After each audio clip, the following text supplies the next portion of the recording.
Event hari ini saya tak sangka sambutan memang ramai dan memang mengujakan, dan saya memang niat nak daftar lah. So hari ini saya daftar untuk peringkat VJ dahulu. Saya datang event ini memandangkan saya dah bersara daripada kerjaya asal seorang jurutera, dan saya berfikir dengan hujung-hujung saya nak buat kerja-kerja yang bermanfaat lah. So saya memilih kerjaya sebagai mutawif untuk, dan saya boleh bawa keluarga dan sanak saudara jugalah di samping itu.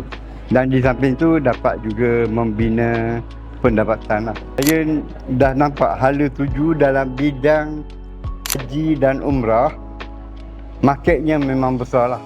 Dan di samping itu kita sebagai seorang Islam memang ke arah kebaikan lah.